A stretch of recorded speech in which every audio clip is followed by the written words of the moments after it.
Grant panels, reviewers' gentle knives. Grant panels, reviewers' gentle knives. The phrase, dead end, said kindly. Rosenblatt's name converting into past tense. The look on a student's face when they ask permission to leave. The way moved on had sounded like progress and meant exile. The thoughts didn't arrive as sentences. They arrived as bodily weather. Tightness under the ribs, heat behind the eyes, the restless need to do something. Send an email, draft a rebuttal, change a slide, prove a point. The impulse to earn her right to exist. She noticed herself evaluating the practice the way she evaluated experiments. Am I doing it right? Is it working? The question was the failure. The question turned the practice into another scoreboard. She tried harder. That made it worse. Concentration became strain. Strain became anger. Anger became shame. A clean little loop, self-reinforcing, efficient. After 10 minutes, she opened her eyes and felt almost nauseous, not from insight, but from the absurdity of asking a few minutes of quiet to hold the weight of decades. The room was the same. The winter was the same. Her nervous system was the same animal it had always been, built for threat and belonging, not for enlightenment. She sat there in the dark and understood something humiliating and useful. Formal stillness was not going to save her. Not from the furnace. Not from the slow violence of being out of sync. Not from the part of her that needed to be recognized. But a different kind of presence was available, one that did not require a shrine or a posture.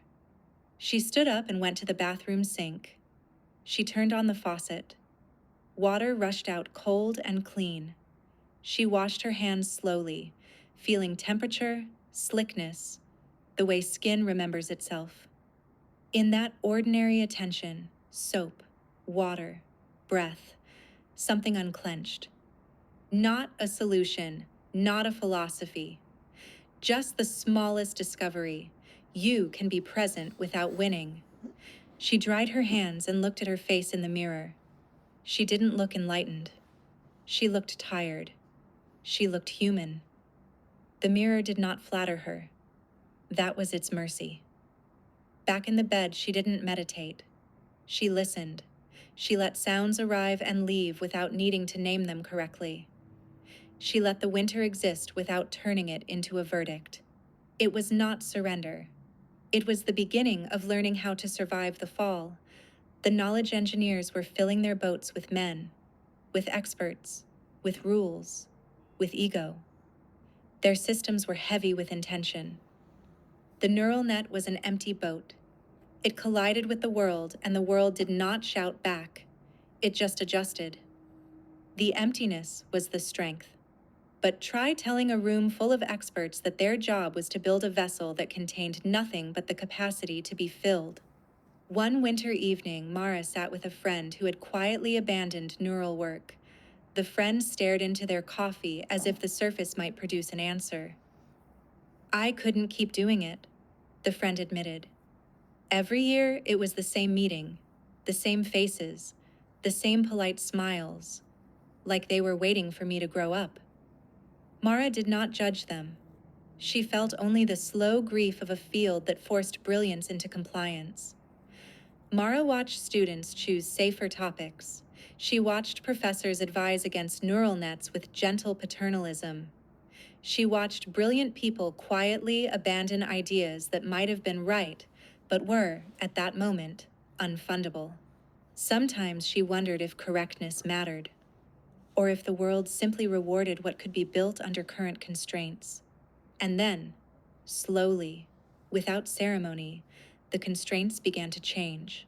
Not because the exiles convinced anyone, because computation got cheaper, because hardware improved, because the furnace grew. Winter does not end when you deserve spring. It ends when the weather changes. Years later, decades compressed into a single evening, the weather began to shift. It was 2011. The conference hotel bar had the sticky, overlit fatigue of a place designed for networking and used for coping. Bad jazz played too softly to be listened to. Glasses clinked.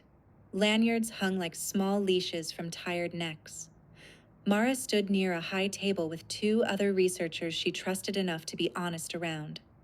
Across the room, Geoffrey Hinton moved through clusters the way an exile moves through customs, calmly, without expectation of welcome.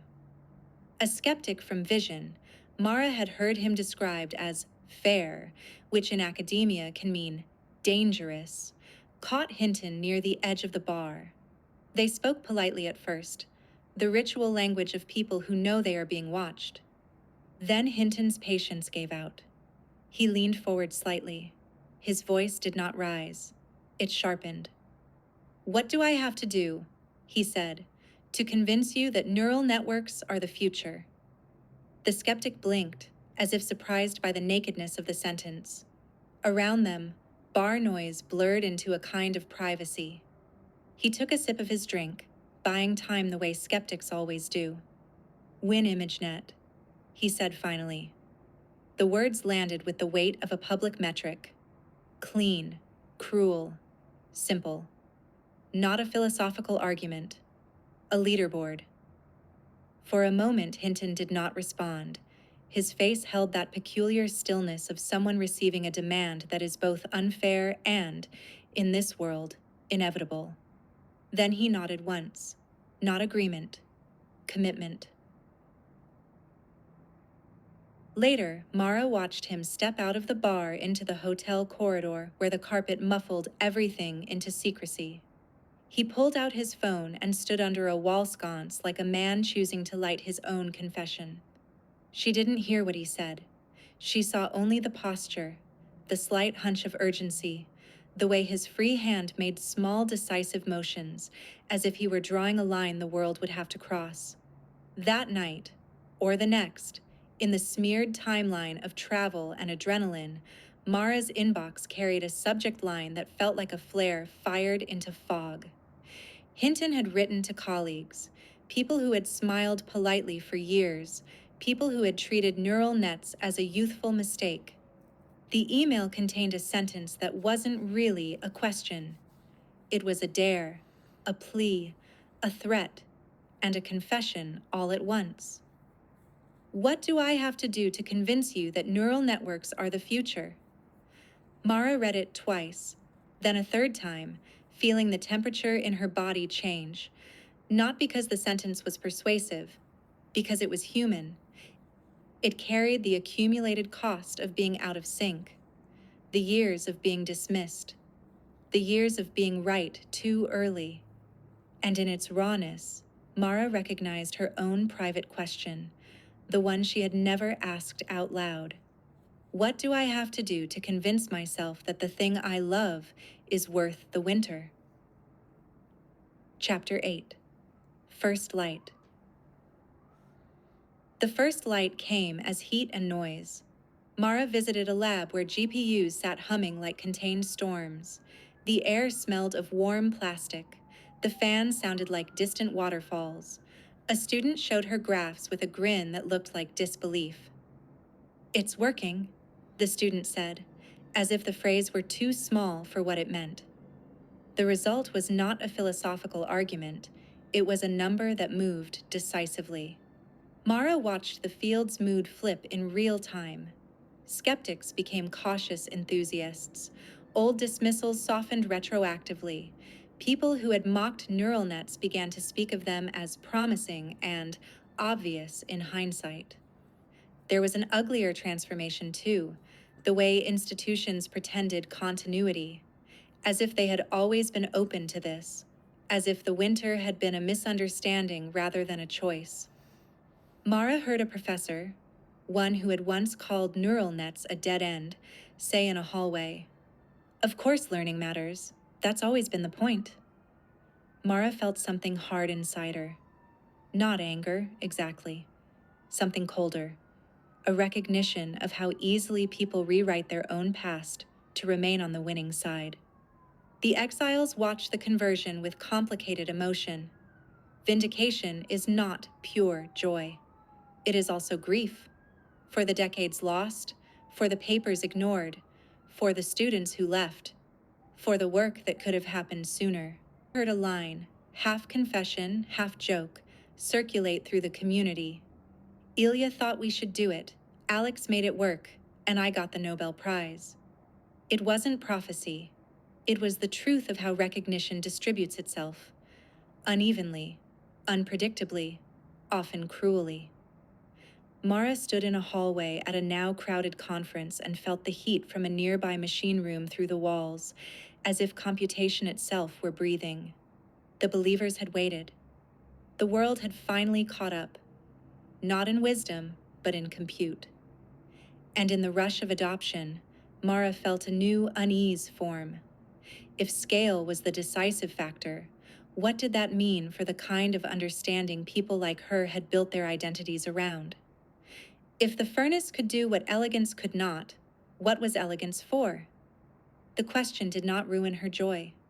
It sat beside it, quiet and persistent, like a shadow that grows longer as the sun rises. Part 4. The Speech Wars. The pen would smoothly write the things it knew, but when it came to love it, split in two. Rumi, Masnavi, Trans, Jawid Mojadedi. Chapter 9. The Firing Line. In 1962, Frederick Jelinek sat in the back of an MIT lecture hall because his wife wanted to hear Noam Chomsky. The room smelled like chalk and damp wool. Coats piled on chairs. Students leaned forward with the devotional hunger of people who believe language is the key to mind, and the key to mind is the key to everything. Chomsky stood at the board like a man conducting a trial. He wrote trees and arrows. He spoke of transformations, deep structure, universals, grammar as an invisible machine inside the human skull. His chalk made small, sharp sounds as it moved, like counting. Jelinek did not come as a believer. He came as an immigrant with a physicist's impatience for beautiful theories that refuse measurement. He came as a man who had learned, too early, that words can be both shelter and trap. He watched the room fall under the spell anyway. The arguments were elegant. They had the seduction of inevitability. If the mind contains rules, then language contains rules. And if language contains rules, then the right formalism might capture the whole thing like a net. Jelinek took notes.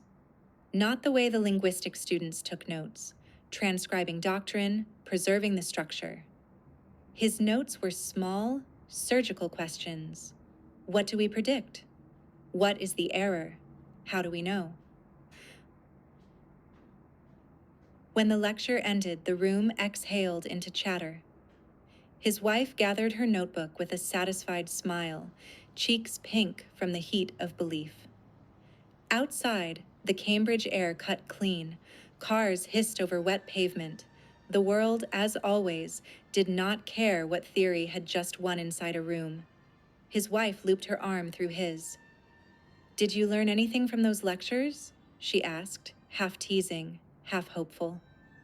Jelinek looked at his notes, questions instead of trees, and felt briefly the strange tenderness of being invited into someone else's faith. He answered honestly, "I learned what to replace."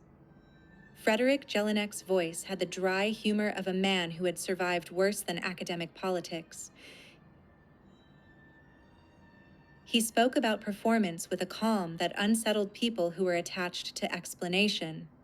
On his slides, numbers replaced arguments, error rates replaced theories. The room reacted the way rooms react when a new religion arrives disguised as a spreadsheet. Some people leaned forward, hungry, others leaned back, defensive. After the talk, in a meeting that would become folklore, someone complained about linguists insisting on rules, models of phonemes, models of the vocal tract, theories of language that felt like understanding. Jelinek said the line that cut cleanly through the room, "Every time I fire a linguist, The performance of the speech recognizer goes up. Laughter, shock, silence. Mara watched a young linguist in the back row. The linguist's face did not show anger so much as recognition, the dawning realization that devotion might not be rewarded. Later, in the hallway, the linguist spoke to Mara with strained politeness. "It's not that he's wrong," the linguist said. "It's that he's reducing everything, as if language is just statistics." Mara wanted to offer comfort. She couldn't, not honestly. The numbers were improving. The systems were shipping. The world outside the lab did not care about the dignity of linguistic theory. "They're measuring something," Mara said softly. "And the thing they measure is winning." The linguist flinched. "So what are we? Decorations?" Mara thought of the bitter taste again.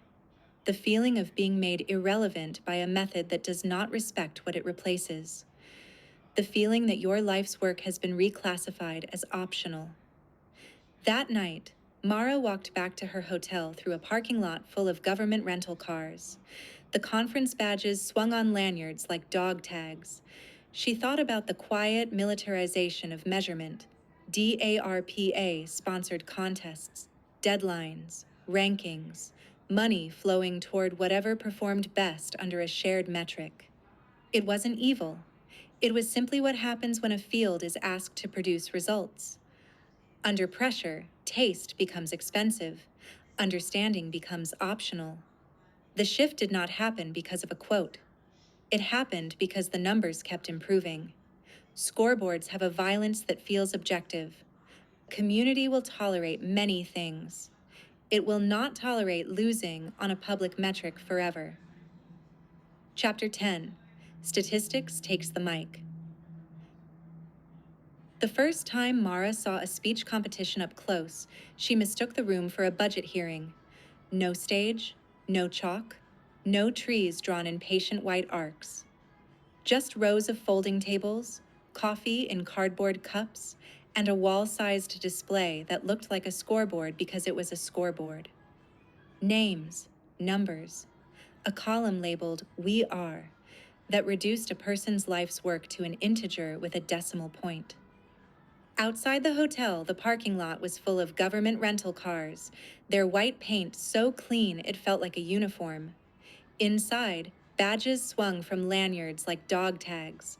People spoke softly, not out of reverence, but out of the thin, nervous etiquette of places where money and judgment share a room.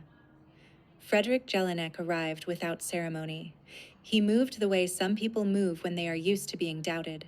Shoulders relaxed, expression plain, as if the world's opinion were a kind of weather, and he had already dressed for it.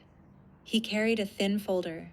No one could tell, by looking at it, whether it contained a budget, a model description, or a quiet threat. Mara watched him from the back row beside the young linguist she'd met after his quip, a person whose face still carried that flinch of recognition, the dawning sense that devotion might not map to reward. "This is the evaluation?" the linguist whispered. Mara nodded. At the front of the room, a program manager, civilian suit, military posture, tapped a microphone and said the words that always preceded a new regime. "Rules. You will submit your system by the deadline. You will run it on our data. You will not tune on the test set. You will get a number. The number will be public." No one said, and the number will decide who matters, but the room heard it anyway. On one table, a team had set up a small fortress of binders and printouts. On another, a young engineer held a stack of punch-out paper like it might confess something if stared at long enough. A third team, older men in rumpled jackets, argued in low voices about phonemes with the desperate precision of people trying to keep a cathedral standing while someone measures its acoustics with a stopwatch. Mara leaned forward. She could smell the paper and the coffee and the faint metallic tang of fear. The evaluation began like a public execution disguised as logistics. One by one, teams ran their recognizers on the same audio, the same voices, the same noise, The same indifferent stream of reality that refused to cooperate with anyone's preferred theory. A technician at the front advanced a tape. The room listened to the same sentence through cheap speakers, the consonants smeared by static. Then the systems listened. On the screen, a transcript appeared, machine-printed words climbing down the wall like a confession. Next to it, the reference transcript sat. Beneath them, the error count ticked upward with the slow cruelty of a metronome. In the old days, a failure could be argued about. Maybe the corpus was biased.